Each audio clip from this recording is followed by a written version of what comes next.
everyone, welcome back to my channel, or welcome if you are new. Today I thought it'd be fun to answer some of your questions.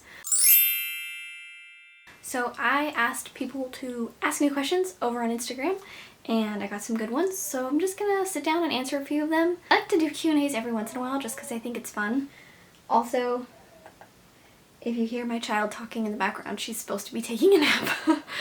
But we will see if she actually does. So right now we'll give her some quiet time and we will answer some questions.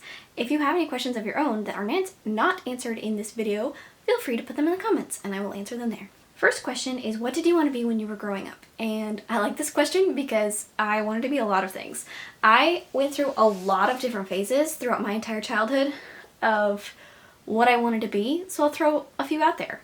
I really wanted to be an ornithologist, which is somebody who studies birds. I still absolutely love birds, which you've probably heard me mention on this channel before because I absolutely adore them, and there's a lot of birds here, like where I live. I've just always found birds really fascinating. So yeah, I wanted to be an ornithologist.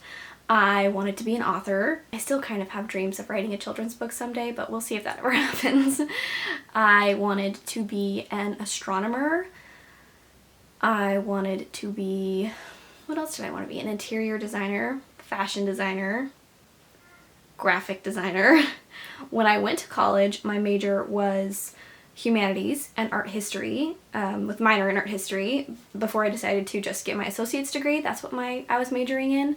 I guess that's a little general overview of what some of my interests have been throughout my life. I've had a lot of things I wanted to be, but yeah. I also always wanted to be a mom. That's what I am, and I'm very happy with that. So, I don't know. I don't know if I ever go back to school or go work when my kids go to school. We will see. We will see. The next question is, who is your favorite sister and why is it me? The sister who asked that is my favorite because she's the one who actually participated in my poll and asked me questions. So, that's why. Would you rather read the same book forever or never get to reread a book? Always have to read new books.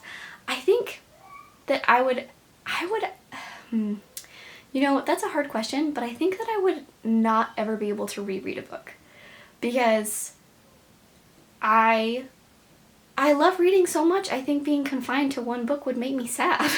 And so even though I wouldn't be able to reread the books that I love so much, I could still look back on them fondly. You know what I mean? Like I could still remember them, hopefully. But I always want to read new books. So, yeah, I think I would read new books. If you could do any craft, no budget, what would it be? This is a hard question, and I think I'll give you a few answers because this is my channel and I make the rules.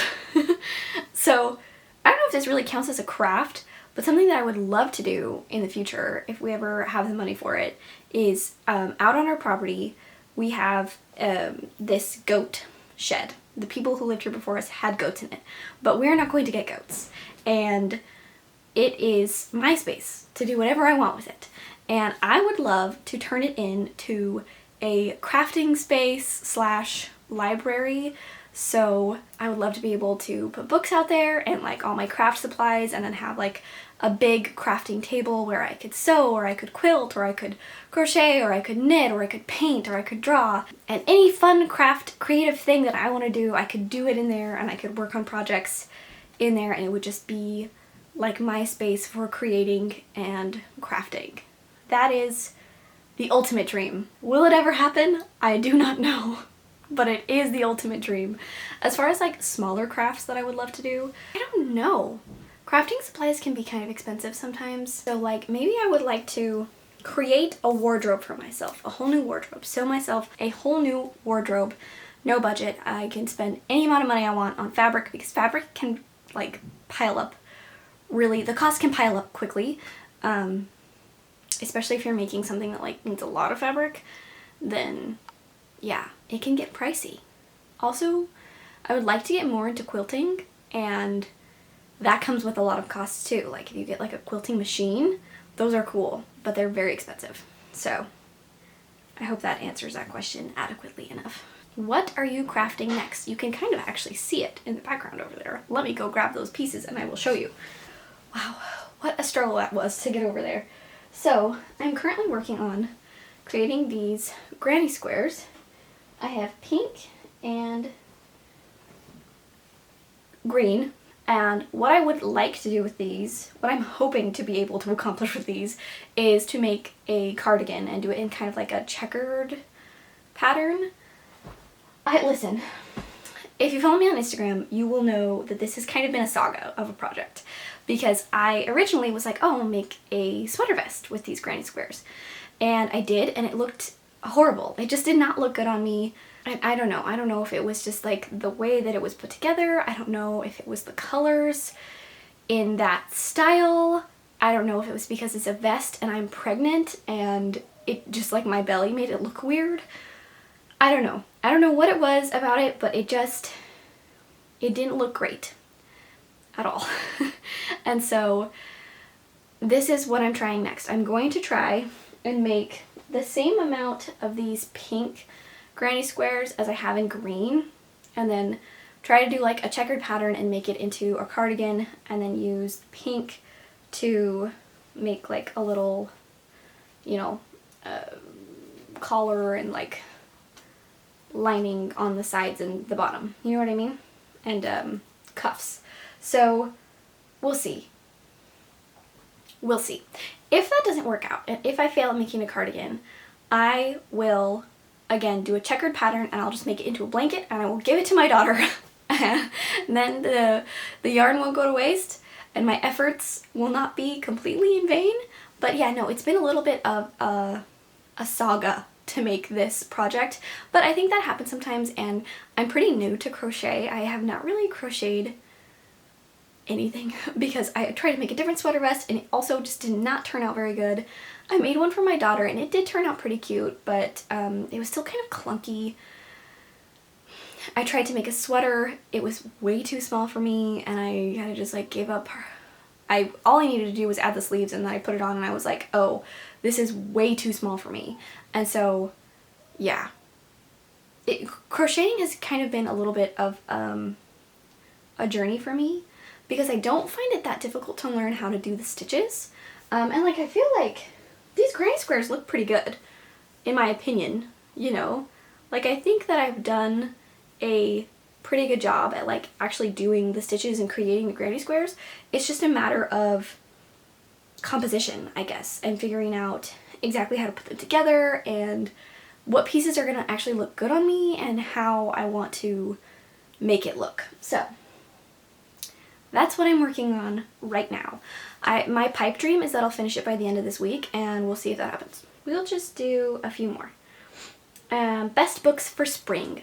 My number one spring book recommendation, let me grab it, is the one and only Anne of Green Gables. This is honestly probably my favorite book, or one of my favorite books of all time. I absolutely love it. It has wonderful, I mean, you can read this any time of year. I think spring is a good time to read it, but I also think fall would be a wonderful time to read it.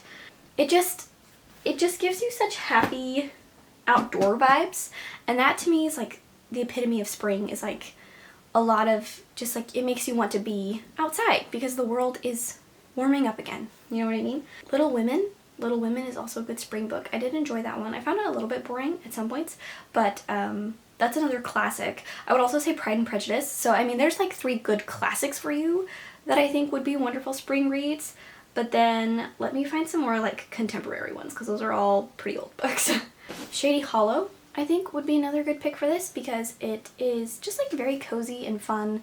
In this book, I guess I should tell you what they're about. In this book, you are following a fox who is a reporter, and there's a murder in the town and she is going to solve it. It's kind of like if Winnie the Pooh met Murder, She Wrote, and I really liked it.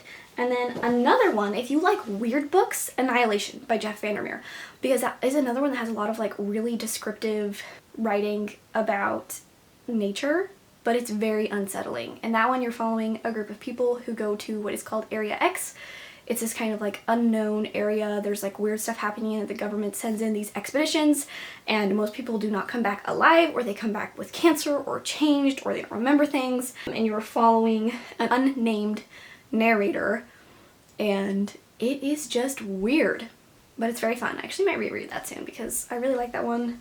I didn't like the second one as much, but I haven't read the third one. And none of the books in the trilogy like follow the same people. It just all follows, they are all in Area X or like about Area X, but you're not following the same characters. That's another one that's really interesting if you like weird fiction. Last question is advice for young moms. I would say learn as much as you can and take everything with a grain of salt, because everybody has a different opinion and everybody is going to tell you that you're doing something wrong no matter which way that you're doing it.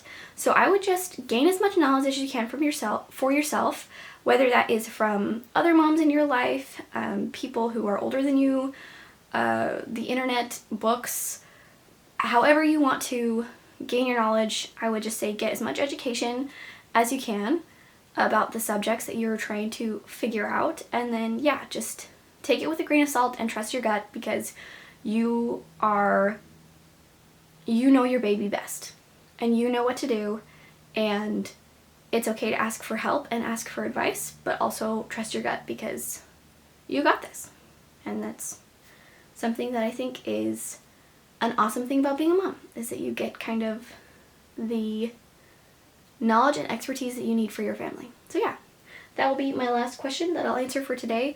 Thank you for joining me. Again, if you have any questions that you would like me to answer, feel free to leave them in the comments and I will write up a little answer for you. And I'll leave it at that. Thanks. Bye.